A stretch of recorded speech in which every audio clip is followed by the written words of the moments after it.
திருச்சி காவிரி ஆற்றில் விசர்ஜனம் செய்யப்பட்ட விநாயகர் சிலைகள். விநாயகர் சதுர்த்தி விழா நேற்று முன்தினம் கோலாகலமாக கொண்டாடப்பட்டது.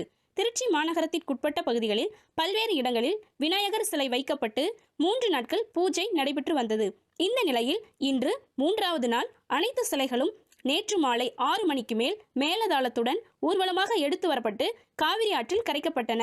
மாநகரில் உள்ள சிலைகள் காவிரி பாலத்திற்கு கொண்டு வரப்பட்டு அங்கு கரைக்கப்பட்டது. விநாயகர் சிலைகள் விசர்ஜனத்தையொட்டி திருச்சி காவிரி பாலத்தில் தடுப்புக்கட்டைகள், ஆங்காங்கே மேடை, கண்காணிப்பு கேமரா உள்ளிட்டவை பொருத்தப்பட்டுள்ளது. விநாயகர் சிலை ஊர்வலம் செல்லும் பாதையிலும் சிலைகள் கரைக்கப்பட உள்ள காவிரி பாலத்திலும் மாநகர காவல் ஆணையர் உத்தரவின் பேரில் ஏராளமான போலீஸ் பாதுகாப்பு பணியில் ஈடுபட்டுள்ளன.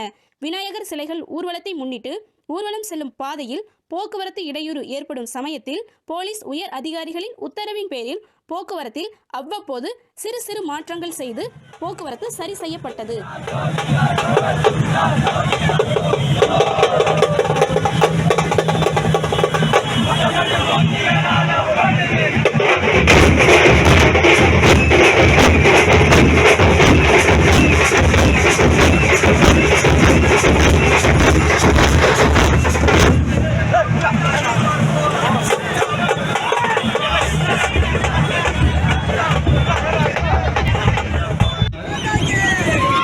திருச்சி மாநகர காவல்துறையின் சார்பாக மனதின்போடு கேட்டுக்கொள்கிறோம்.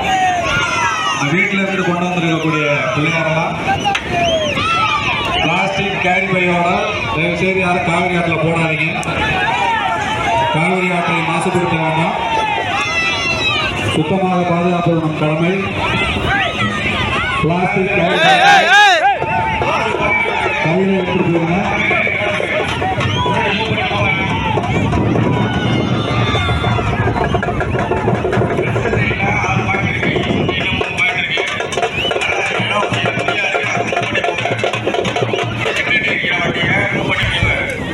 சாய்ந்து கொண்டு நிற்க வேண்டாம்.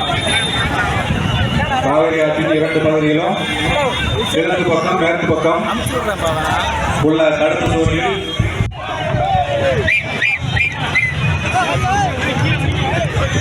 நன்றி நன்றி. இன்னும் நிறைய பேருக்கு டிஸ்டர்பன்ஸா இருக்கு. அப்படியே மூவ் பண்ணுங்க, வண்டியை மூவ் பண்ணுங்க, முன்னாடி போங்க.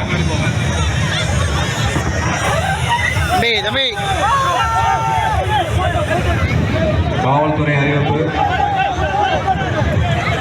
காவிரி ஆற்றில் தடுப்பு சுவற்றில் சாய்ந்து கொண்டு நிற்க வேண்டாம். கிழக்கு பக்கம் மேற்கு பக்கம் 2 பக்கங்களுக்கும்